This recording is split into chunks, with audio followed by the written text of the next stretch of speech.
在数千年前，以色列人曾在埃及生活了400年。如果单从埃及的历史文献中，是无法找到这样的记载的。然而，圣经创世纪中讲述的约瑟的故事，同样发生在埃及，只是年代更早。随着圣经的权威性被广泛的接受，历史历代有很多的人潜心研究那些相关的历史记录、考古证据。今天就这方面分享一点相关的发现。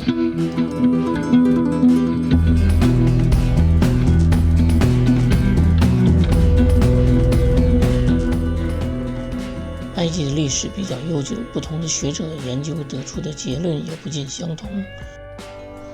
不过有3个时期是比较有代表性的，一个是古王国时期、中王国时期，还有新王国时期。这3个时期呢是比较稳定的、统一的，也比较有代表性。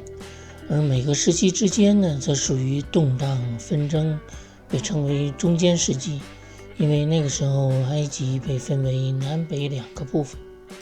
当年的以色列人是生活在埃及的北部，就是尼罗河三角洲一带。在描写摩西的电影中，可以看到当时的埃及人的头上带有一种白色的帽子。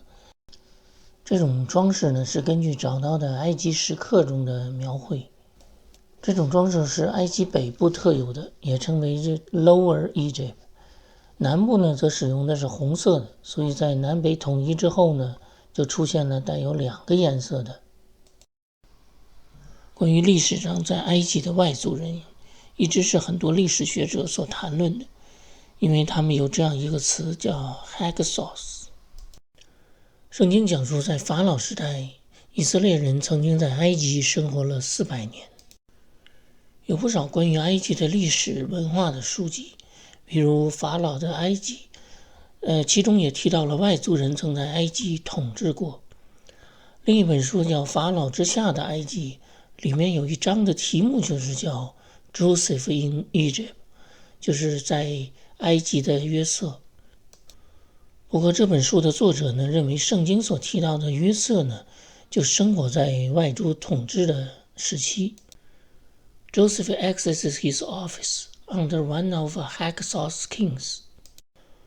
在埃及的官方记录中并没有提到外族的统治，一个原因是埃及人的记录并不是记录故事，它只是记录历史的事件。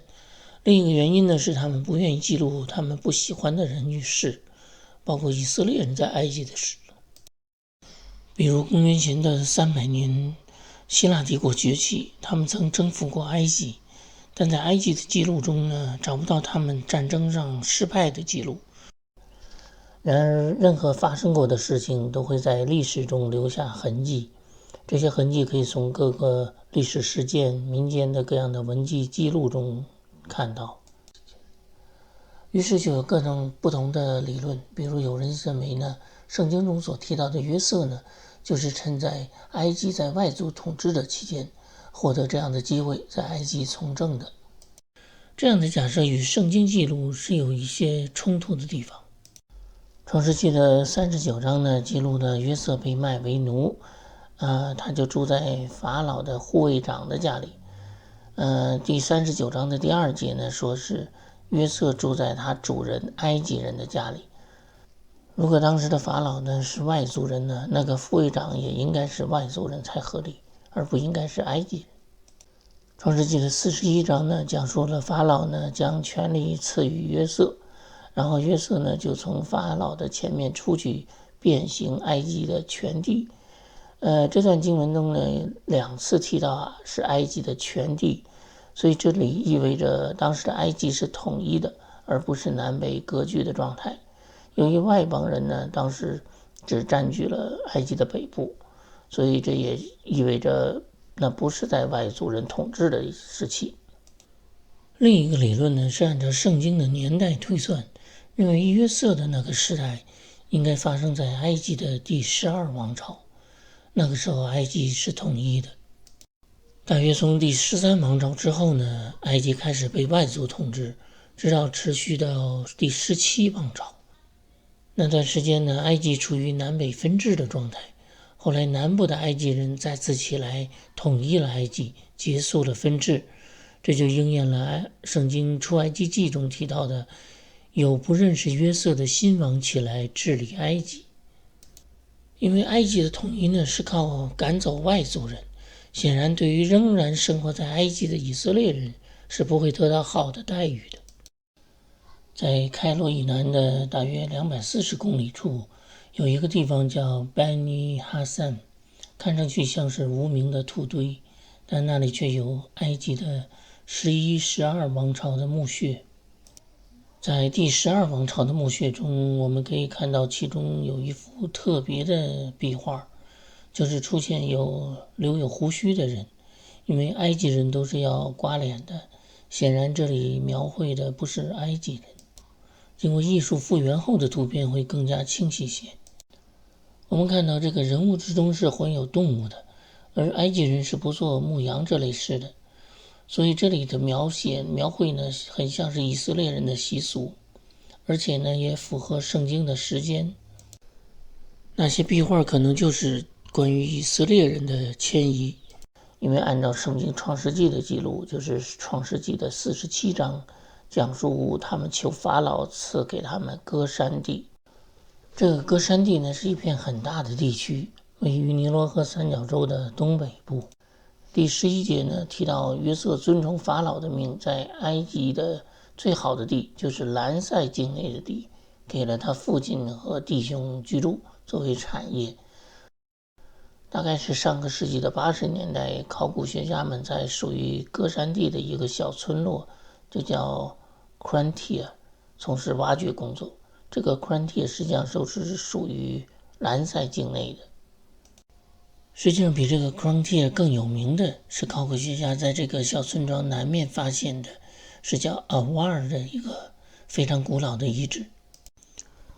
这个 Avar 呢，就是圣经中提到的兰塞。这个兰塞呢，就是英文的名 Ramesses， 也是因为有一位法老，他的名字叫 Ramesses 二世，他在此建都，并用他的名字命名的。历史上的 Ramesses 二世相当的有名，人称 Ramesses the Great，被认为是埃及历史上最强大的时期。也许有人会问这样的问题：那位 Ramesses 是第19王朝的法老，为什么在圣经中生活在12王朝的约瑟，在安排以色列人的时候就提到兰塞这个词呢？我比较接受这样的解释，就是兰塞这个词应该是后人补充上去的。这就好像在创世纪的第11章讲述亚伯拉罕的故事，那是一个十分古老的年代，但经文中提到他离开加勒底的乌尔。曾有学者这么讲，就是加勒底这个词呢，实际上是在公元前的10世纪才出现的。那么显然创世纪中的第11章所提到的应该都是经过后人的修订补充。随着巴比伦变得很著名，自然那个加勒底也变得人人皆知。所以创世纪的11章经过这样的修订补充，是为了使后人更加的明白。同样，那位 Ramesses 的法老变得很有名，所以人们使用兰塞这个词来修订和补充，也同样是为了使人更明白。最重要的发现是，人们在这个瓦尔找到了一个石碑。一位圣经学者 Doug Petrovici 分享过这个碑文的解读。碑文上的黄色部分呢，指的是第5年。这个绿色部分呢，被认为就是法老的名字，翻译为 Son of Warri， 因为第12王朝的法老是叫 Sennacherib 二世，那个名字的意思呢是 Man of Godness Warri， 所以这个 Son of Warri 就是第3世，英文叫 Sesostris 三世。Sesostris 呢应该是个希腊文的读法，传统上使用的是 Sennacherib。碑文的内容是说，他们需要挖沟将水呢引到神庙。为什么这么做呢？比较合理的解释是，这7个荒年呢是因为干旱，连神庙都没有水了。所以按照派卓维奇的推算呢，这位法老的上任的第5年也同样是圣经所讲的7个荒年的第5年。以前听过一个解释呢，是说约瑟故事中的荒年是因为尼罗河的发水，所以造成的是洪涝灾害。因为尼罗河是经常泛滥，这倒是真的。但是如果认为是尼罗河造成的荒年呢，那是不会影响到迦南地的。约瑟的哥哥们去埃及讨粮，说明整个地区的大范围的饥荒，所以干旱应该是唯一的原因。创世纪的47章，约瑟的兄弟们回答法老说，迦南的饥荒很严重，羊群没有草吃，所以我们来到这里寄居。这里也再次证实了是因为干旱而造成的土地没有草。另一点值得一提的呢，是碑文的最后呢提到封印，一位是祭司，但另一位呢却有多个称呼，每一个称呼都会使人联想到那是否就是圣经所说的约瑟。一个称呼呢是叫 overseer， 意思是监督者。